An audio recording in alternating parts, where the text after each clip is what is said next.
It is my great pleasure now to call on President Higgins to address our gathering. President Higgins.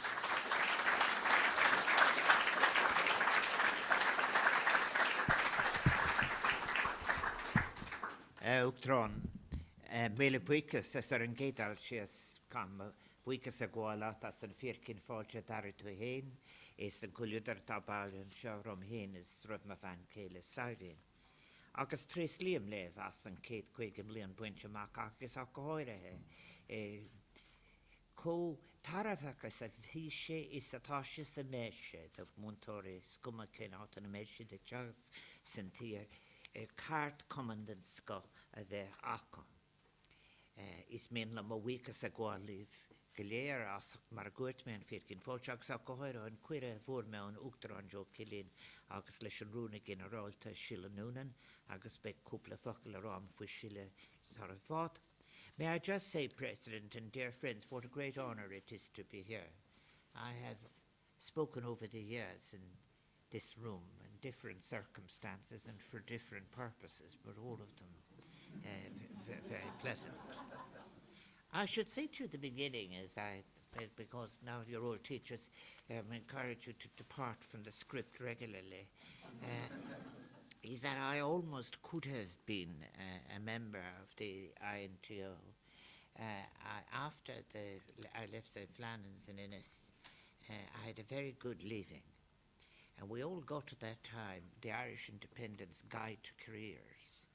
And it told you how to apply for all the different jobs that were there and so on. And you could put them in order. But I actually got called to training, and it'll tell you the results were so good that I didn't have to pass the singing. But nevertheless, just in case it became a necessity, a wonderful woman, Lucy Hastings, made an attempt at teaching me Clare's Dragoons and things like that. So I sailed up anyway, and I had the interview with, of course, inevitably, a Monsignor at the time who entered with me as a person as to what you would call moral appropriateness and so forth. But the more important part of it, which is interesting, is that I think you had to pay £5 as a deposit for the sheets and the blankets, which I have to tell you, in that particular time, my sisters having emigrated to England in the Ireland of that time, one of them was earning £3 a month as a trainee confectioner, and you had a deduction for cleaning your uniform. So we didn't have the £5, and I went on through the further pages of Guide to Careers, and I applied to the ESB. And my first union was the ESB Officers Association. So I am, as they would say in those letters to the Irish Times, I'm grade 8 retired. I have to tell you in my eccentric career with responsibility for the wages section in the ESB in Galway, I have to tell you, those of you from Dublin, we lived in terror of a visit from a Dubliner who would become famous afterwards, Kevin Heffernan, who was a travelling auditor and who regarded the station in Newtown Smith in Galway as being beyond reform and having eccentric accountancy practices. It was wonderful because the PAYE was just coming in, and Willie Glennon and I would run a clinic in Cullinan's pub when people to how to fill in the forms and how to get your tax back, which when you're 19 years of age was very important. Anyway, getting where I'm just after had the privilege of opening, of unveiling a plaque to Vere Foster, give him his full name, Vere Henry Louis Foster. And it's really a pleasure to do so. After allowing myself that anecdote about my primitive past, I should say I also had the great pleasure of being spokesperson on education, among other things, when I was active in politics for the Labour Party.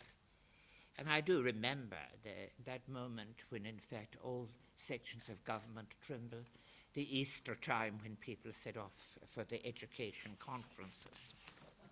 But I must say I enjoyed them all. Before I go any further, I do want to wish Sheila Noonan every success and to say thank you for all she has done, not just for you, but for education and for the country. And I want to wish her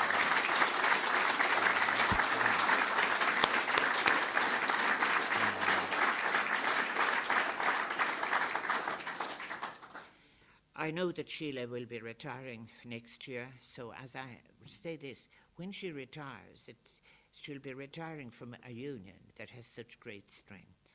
To have been the first female General Secretary of a teaching trade union with 45,000 members, 7,000 of them in Northern Ireland, is a fantastic legacy to look back on. Yesterday I was speaking at an international congress of women's caucus and parliamentarians from 40 countries. But your achievement in achieving that is in fact something that is very important. I could say a great deal, and it is important, about Vera Foster, but I could also say a great deal about the INTO. It was always a union, not just of achievement precedent, but of the most positive turbulences. I remember I was just asking you as I came in, would Fiona Poole be here? And I have to say it before I declare an interest straight away. Fiona is a friend of Sabina's and mine for a very, very, very long time. And I remember those great waves of liberation and emancipation and egalitarianism that flowed through the organisation during those times. Also, as well, I would have read some time ago with her, is there not Niamh Purcell's important Kindling the Flame, the history of the history of the union. I often think people are a bit too polite about the history, because it's very much like Ireland itself. The pendulum swung regularly within the trade unions associated with education. Sometimes they were under great pressure from outside forces, and they would get a conservative ring, such as, for example, in the 1930s, where the magazine of the union would say, the working mother is to be admired, but the mother who works for her children even more. And that would, of course, find itself reflected in 1937 in the Constitution, about which now I am constitutionally forbidden at the moment to take. I take no risk. But unveiling a plaque as I did to Vera Foster was a quite extraordinary man. The union, I think, in a way, and to have achieved 150 years, is not the oldest, one of the oldest unions now in the country, the Irish National Teachers Organisation. But I think, thinking about Vera Foster, he is an extraordinary man, and I think from a background of wealth and privilege, he did have that great humanitarian instinct for social justice, and that was so very much really encountered in him. He was very moved from his visit to Ireland before in the early 1840s and then through the 1840s at the great poverty which was manifest. When I think back over the many years of making and arguing about policy, there's one thing that happens on this planet everywhere you go. Whether you're talking about 2018 or you're talking about Vera Foster's time. When you speak about people in villages that are remote villages, or you speak in urban areas in New York or anywhere like that, all the people who want, in fact, to break out of the cycle of poverty, they will always say there is nothing more important than education. And again it arises. And of course the Irish, in a sense, in trying to break out of those terrible circumstances, those Irish, for example, the ones who could sell something so as to get in the boat and survive and go to the now part of the 34 million of the United States, they all put a stress on education. And that post-famine wave, for example, found that many of the opportunities were closed off to them. They weren't entirely welcomed by the previous waves of 1815, so they all went into public service, the fire service, and they went into the police service and whatever. But they all had one thing in common, those Irish families of the diaspora, they had the importance of education. And therefore, I would say, when I said somewhere in my speech, when I was talking to John Quinn many years ago for his book, My Education, and for lectures we were giving on what I call Radio Erin, we were in fact, actually, I said, there is nothing more important, nothing as important in one's memory as the good teacher. And really it is a test of a society, the status it grants to the committed and good teacher. And I think that is just so very important.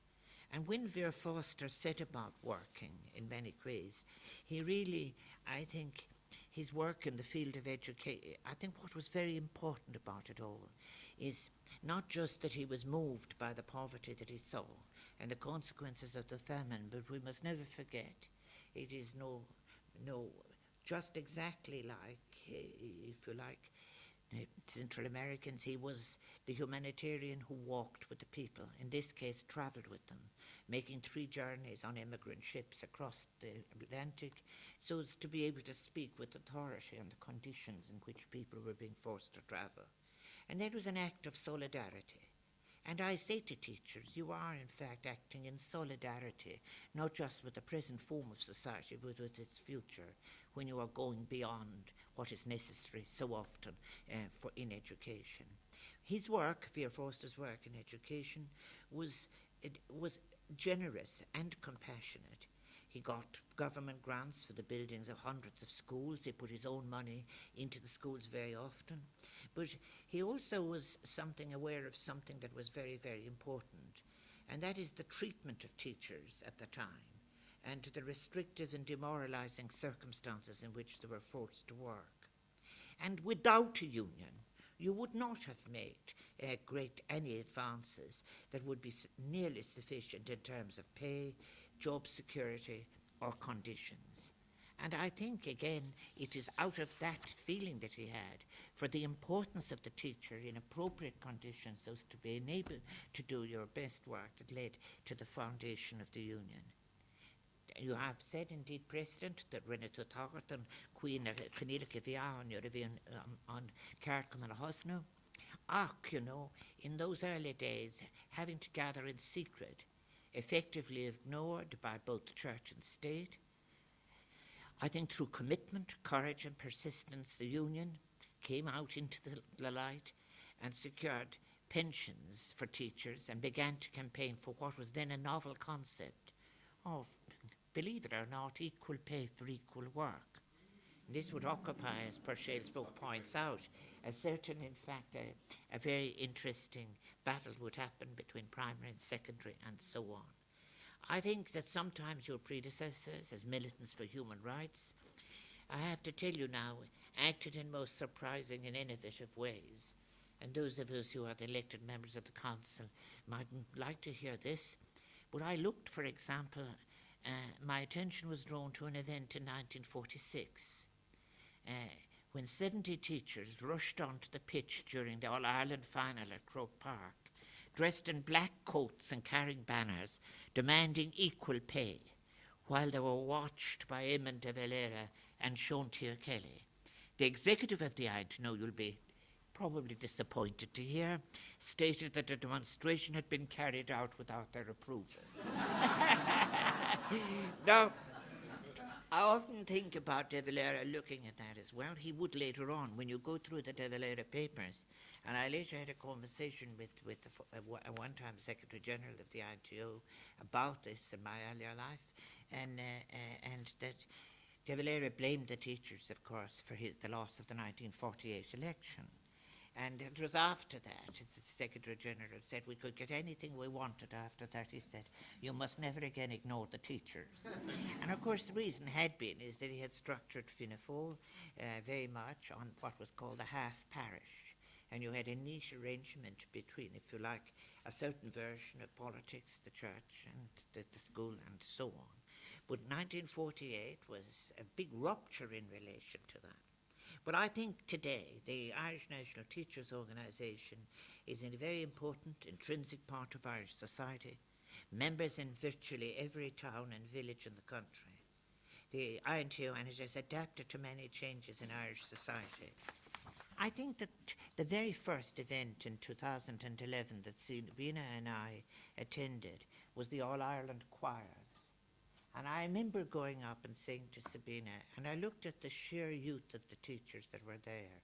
And all those choirs were there because of the extra work that had been put in, way beyond hours that were required or whatever, in teachers in achieving the excellence and the new standards that had been achieved in relation to choirs.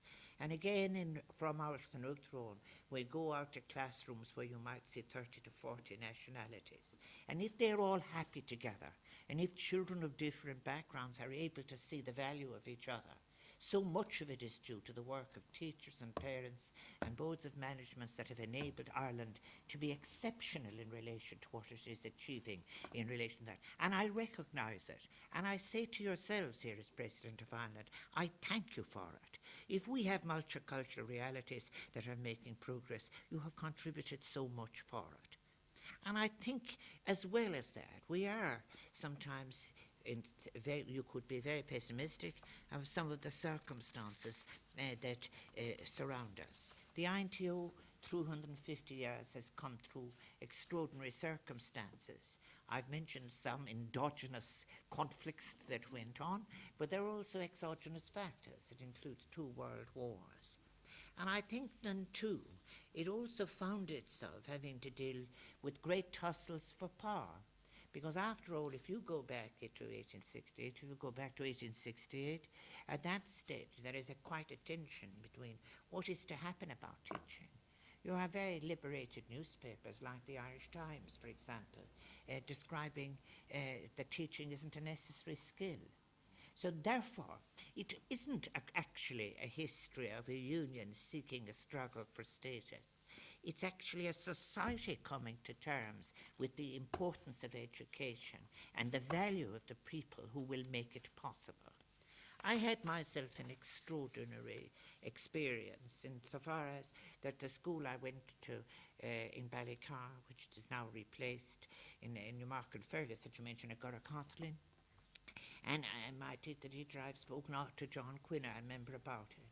It was a single-room school where Miss Hastings taught the junior class facing this way, and Mr. Clune taught the senior class from 3rd class up facing that way. And because of circumstances, I had stayed on, and I used to occasionally fill in the chalked attendance for him and the board. He was a brother of Conor Clune, volunteer Conor Clune, who had been shot.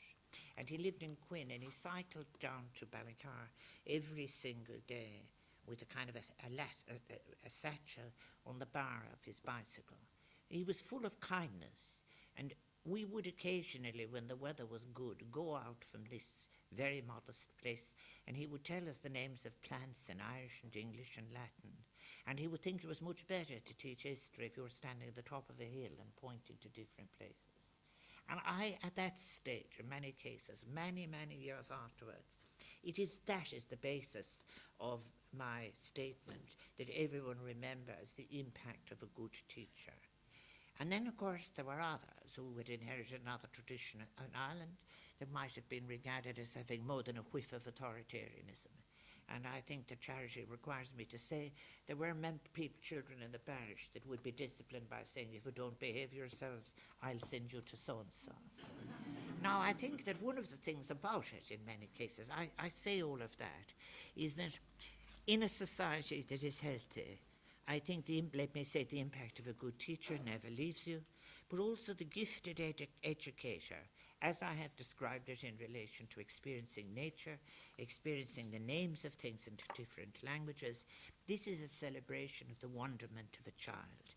That is why education at the very earliest level, as represented by the members of the Irish National Teachers Organisation, is such an important part of a society. I'm really not very into saying anything very argumentative, but you see, I've held these views for such a long time, even in the pouring rain, as you might gather. So I'm afraid I cannot just say that I have changed. I haven't at all. In fact, I have become more convinced, as I've described the new circumstances of the new people who are being taught and educated in Ireland. and as I travel around, and even as I have said, I don't have any nostalgic view of the importance of having a mud yard or having a single room. Thank goodness we have new facilities, but I do think it is incredibly important. Maragurt me to roll rihávach dat mótel in our saki, agus tá sé rihávach me a cart come in láder into aca marhaka. Onas commission an leanú tar eilena gwyd ebrahávach in éirin toig fósag farber de gone. And there's something else I think that is very, very important in relation to the transitions that are taking place. It is, I often think about it, even when I was in America in the end of the 1960s, looking at the Head Start program from poor black families in Indianapolis and Chicago, and children going to school hungry. We really have to, in many, many cases, be able to say that we have to lift the level so that these essential necessities for participation in our society, what I call a citizenship floor, may be reached. And getting above that citizenship floor, the role of education is crucial. And it isn't as well in a matter of every now and again you get a descent of some kind of what I call latter-day Weberianism, which is that there are all of the moral problems, like the moral issue, challenge that it is to include everyone in society, at least in terms of allowing their capacities to be built up so that they can get on their way both personally and socially. That this isn't only about measurement. It is a great fallacy to think that the issue is about, in fact, that when you're measuring everything, it improves. That's based in the history of human thought to a very old thing called the cadastrian fallacy, where a German emperor thought that he wanted to know the extent of his forests, and began putting nails in different kinds of trees, and ended up and said, we know nothing about forests, and we know a lot about the timber industry. And it is the same way in relation to measurement in many cases. You don't solve the problems of provision in education by simply asking people to keep calculating, endlessly calculating. I have the greatest sympathy with the teacher who would say at the end of the day, give us the resources and we'll do our best. And there must be flexibility and trust in all of this as well. I want to wish you well. I think that schools have become an important resource in fostering an understanding. I'm glad that parents are involved as well. One of my poems, for example, in my second collection, I think, speeches about what it is like about the being outside the gate with all the parents and so on, and picking up the children and the taking the bag and firing it into the back seat if you're in a car and saying, it's the weekend is coming or something like that. There is more involvement now, but we really all must work together to make the necessary transformations that are necessary, both not just in the provision of resources for education, but in the way it is structured and the way in which people speak to each other about education. And also the idea of, if you like, allowing, you're never forcing new circumstances on those who are educators, but rather you're making it possible for educators to acquaint themselves with new complexities that they will be facing in relation to child development, professional development, and so on.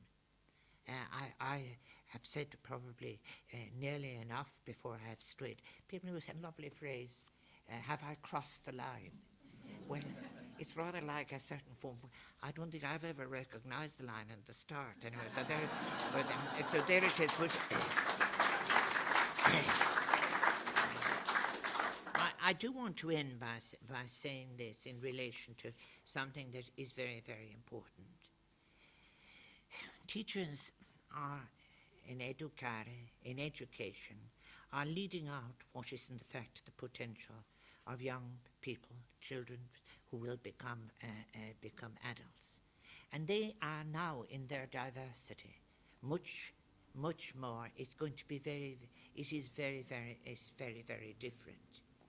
You have to deal with issues, and I want to wish you success. I want to thank you for all you're doing as well, in relation to, for example, child abuse that takes place not only in clerical in settings, which is an abuse of authority and trust, but in families. And you know yourselves what some children are bringing with them to school and so on. I want to thank you for that.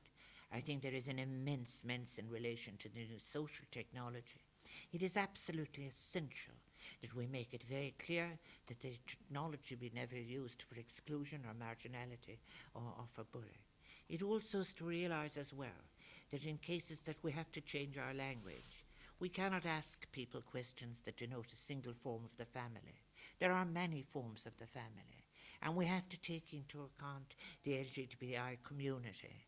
We have to take account as well of all the different circumstances that are there.